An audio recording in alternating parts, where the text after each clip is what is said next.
खूनी कुआं। सीमा गर्मियों की छुट्टियों में अपनी नानी के गांव आई थी। सीमा नानी के घर पहुंचने के बाद अपनी नानी के पैर छूती है और उनसे आशीर्वाद लेती है।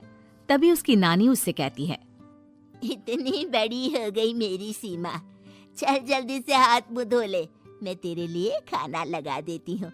भूख लगी होगी ना?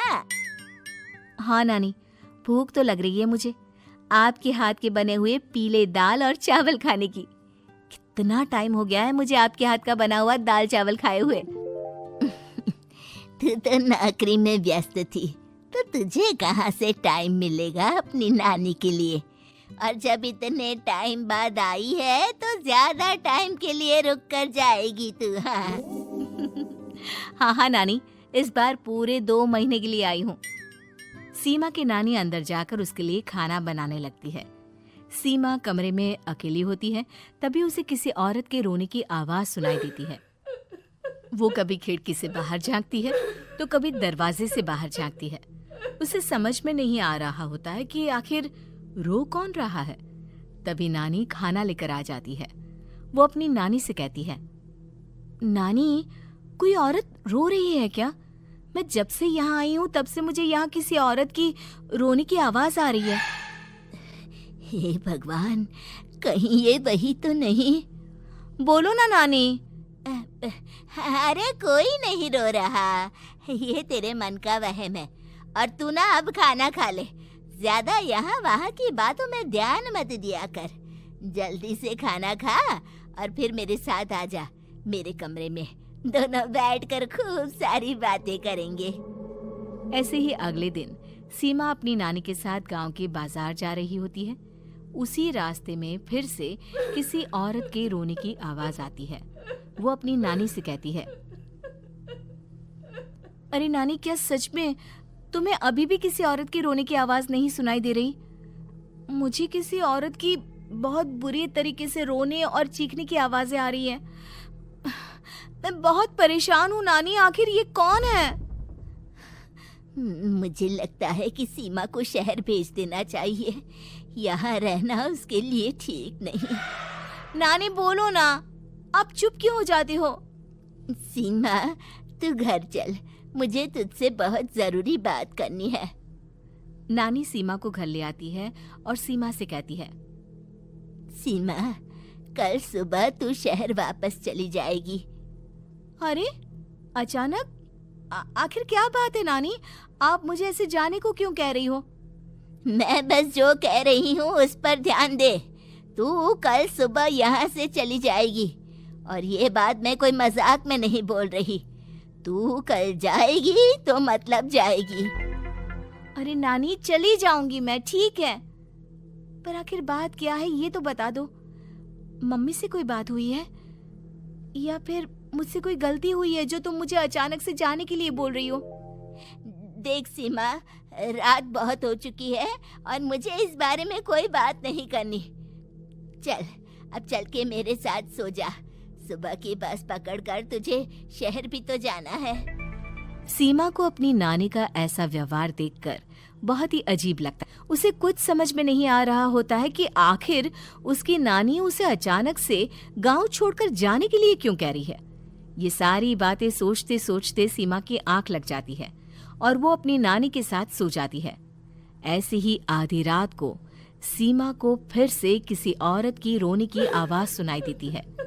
वो उस औरत की आवाज सुनकर बार बार करवटें बदल रही होती है और तभी उसे सपने में भी एक अजीब सी औरत की परछाई दिखाई देती है, जो इतना चीख चीख कर रो रही होती है कि सीमा डरकर उठ जाती है। वो पूरे पसीने पसीने हो रही होती है। वो अपने आसपास देखती है तो घर में बिल्कुल शांति का माहौल होता है। सीमा घबरा जाती है। वो अपनी नानी को जगाने की कोशिश करती है, मगर उसकी नानी नहीं जगती। सीमा को फिर से उस औरत की रोने की आवाज सुनाई देती है। आखिरकार सीमा अपने आप को रोक नहीं पाती और वो घर का दरवाजा खोलकर बाहर निकलती है। आखिर ये माजरा क्या है? आज तो मैं पता करके रहूंगी। अब आवाज का पीछा करते हुए सीमा आधी रात को गांव के चौपाल के पास बने कुएं के पास पहुंच जाती है, जहां कुएं की चारों ओर बेड़ियां लगी होती हैं उन बेड़ियों में लगे हुए ताले के साथ एक लाल रंग का कपड़ा और माता रानी का कलावा बंधा होता है। उस कुएं में से सीमा को किसी के रोने की आवाज आती है। सीमा परेशान हो जाती है। इस कुएं में कौन है? कौन है यहाँ? सुनो, कौन है? कौन रो रहा है? वो चिल्ला चिल्ला कर पूछती है और साथ ही लोगों को जगाने की कोशिश करती है, मगर किसी को भी उसकी आवाज सुनाई नहीं देती। अब सीमा खुद उस कुएं के पास की बेड़ियों और तालों को खोलने की कोशिश करती है और किसी तरह कुछ देर की मशक्कत के बाद सीमा उसको खोल भी देती है। और जैसे ही वो कुआं खोलकर उसके अंदर झांकती है, सीमा उस कुएं में गिर जाती है। इतने में उसकी नानी की नींद भी खुल जाती है और सीमा को पास ना देखकर नानी परेशान हो जाती है। नानी घबराकर पूरे घर में उसे ढूंढने की कोशिश करती है, जिसके बाद उसकी नानी और सभी लोग उस खूनी कुएं के पास जाते हैं और सीमा की नानी कुएं के पास खड़ी होती है। सभी गांव वालों और सीमा की नानी को सीमा के चिल्लाने की आवाज आती है। बचाओ, कोई मुझे बचाओ। मेरी बच्ची, हम आ गए, हम तुझे बचा लेंगे। नानी, मुझे यहाँ बहुत डर लग रहा है। यहाँ इंसान की कटी हुई मुंडिया, हाथ, पैर और कंकाल है और खून भी है। नानी, मुझे डर लग रहा है। आप सब मेरी मदद कीजिए, नहीं तो ये खूनी कुआं मेरी बच्ची को भी खा जाएगा। अरे मुझे तो ये समझ में नहीं आ रहा कि आखिर इस खूनी कुएं को खोला किसने। सालों पहले इसको इतनी मुश्किलों के बाद तांत्रिक बाबा ने बंद किया था। अरे पूरा गांव खूनी कुएं के बारे में अच्छे से जानता है, तो कोई भी जानबूझकर तो ऐसा करेगा नहीं। मतलब किसी ने अनजाने में इसे खोल दिया है भैया। सीमा को इस बारे में मालूम नहीं था और जब से वो यहाँ आई थी तभी से उसे किसी औरत के रोने की आवाजें भी सुनाई दे रही थी। कहीं सीमा ने ही तो उसे नहीं खोला। अगर ऐसा है तो फिर सीमा का बचना बहुत मुश्किल है। वहीं कुएं के अंदर सीमा रोते हुए बैठी होती है कि उसे आवाज सुनाई देती है जो कुएं के बाहर खड़े गांव वालों में से किसी को सुनाई नहीं देता। आज सालों के बाद मुझे ताजा खून मिलेगा। तेरा खून पीकर आज मैं अपनी प्यास बुझाऊंगा।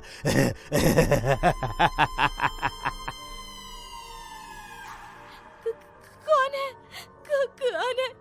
मत मारो प्लीज, मुझे जाने दो प्लीज। मैंने किसी का क्या बिगाड़ा है? वो तुझे मरने के बाद पता चल ही जाएगा।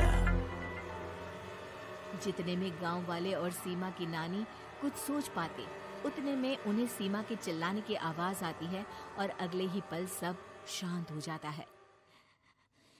क्या हुआ? सीमा, मेरी बेटी। माफ करना बहन, लेकिन अब सीमा वापस नहीं आएगी। हमें एक बार फिर से कुएं को बंद करना होगा। गांव वाले तभी तांत्रिक को बुला कर लाते हैं। एक बार फिर अपनी शक्ति से तांत्रिक बाबा उस कुएं को हमेशा हमेशा के लिए बंद कर देते हैं और वहां एक बोर्ड लगा दिया जाता है कि यहाँ आना मना है।